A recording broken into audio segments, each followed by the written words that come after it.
खल्लीकोट एकक विश्वविद्यालय यूजीसी मान्यता प्रसंग विधानसभा पारित दाबी नहीं मानव अधिकार सुरक्षा मंचर विक्षोभ। समग्र दक्षिण ओडिशार 146 वर्ष पुरातन ब्रह्मपुर खल्लीकोट कॉलेज एकक विश्वविद्यालय भावे परिणत पर वर्तमान निजर वैधता नहीं प्रश्नवाची सृष्टि होइछे।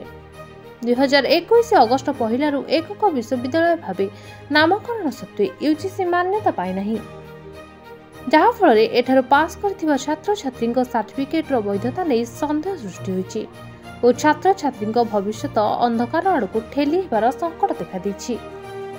एथिपई तत्कालीन उच्च शिक्षा विभाग को दायी करछन्ति मानव अधिकार सुरक्षा मंच आवाहक आईनजीवी अवनी गया।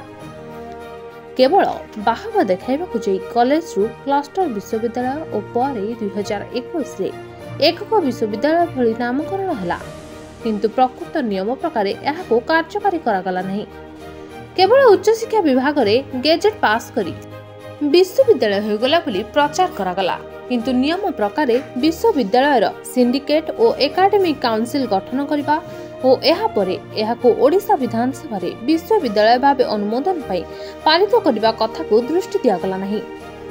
ए दिगरे गुरुत्वर अवहेला करा जाई आज छात्र छात्री भविष्यत सह खेला जाउछि।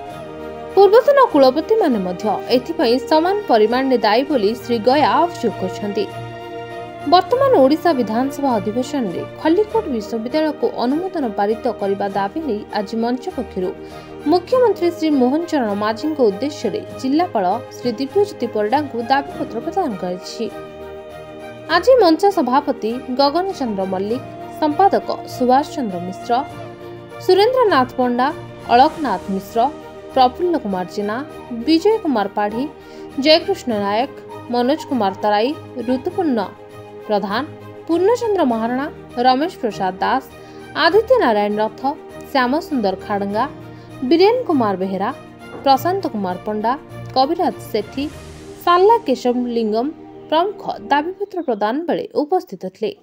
गंजाम जिला प्रतिनिधि ज्योतिरंजन गौड़ रिपोर्ट मणिभद्रा खबर। आपण मानकर स्नेह श्रद्धा एवं भल पाइबा को पाथ्य करी मणिभद्रा खबर यूट्यूब फेसबुक एवं पोर्टाल तार सफलता बजाय रखिछि।